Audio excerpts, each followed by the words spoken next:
आदरणीय खड़गे साहब, आदरणीय राहुल जी ने और केसी वेणुगोपाल जी ने, प्रभारी जी, सीडब्ल्यूसी मेंबर, सीएलपी और पवन खेड़ा साहब और हम लोग थे।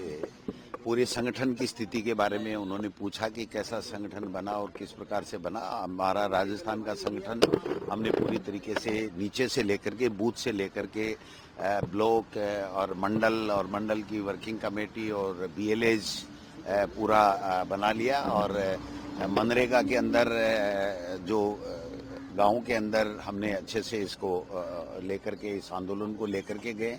एसआईआर में हमने जो लास्ट के 3 दिन तक बदमाशी 13, 14, 15 को उन्होंने जो ऑफलाइन ब्लॉक में फार्म दिए थे उनको हमने रोका, और हमारे जो बीएलए पूरे बन गए थे उसकी वजह से वहां पर वो बेईमानी नहीं कर पाए। तो ये संगठन के बारे में बता दिया। आगे उन्होंने फर्दर प्लान पूछा है, तो हमने अभी विधानसभा भी चल रही है और पंचायत राज के चुनाव और नगर निकाय के चुनाव मार्च और अप्रैल में है।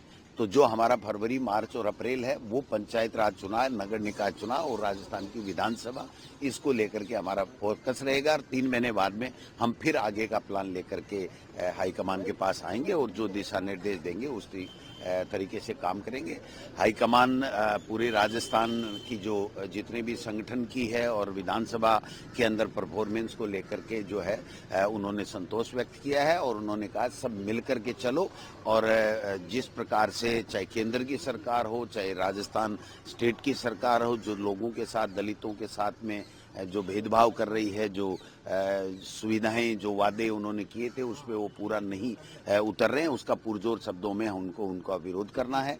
और हम लोग उसकी सरकार को घेर करके रखेंगे और राजस्थान की विधानसभा, सड़क और सदन में, और विशेष रूप से अप्रैल के बाद में हमारा जो पंचायत चुनाव के बाद में हम पूरे स्टेट के अंदर दौरा करेंगे और नए लोगों को कैसे कांग्रेस के साथ जोड़ करके उनको कैसे आगे बढ़ाया जाए, और 2028 हम किस प्रकार से चुनाव जीते, और 2029 में हम लोकसभा में, अब की बार हमारी 11 सीटें थी, अब हम कैसे उससे ज़्यादा सीटें लेकर के आए, इस दिशा में हमें मार्गदर्शन मिला है। हमारा भवन भी वहाँ पर प्रदेश कांग्रेस कमेटी का बन रहा है, उसके बारे में भी हमने पूरी डिटेल्स हाईकमान को बताई है। तो मैं समझता हूँ कि हमारे फ्यूचर के प्लान के बारे में पूछा और हमें दिशा निर्देश दिया, उसके मुताबिक हमें संगठन में आगे लोगों के साथ जुड़ करके काम करना है।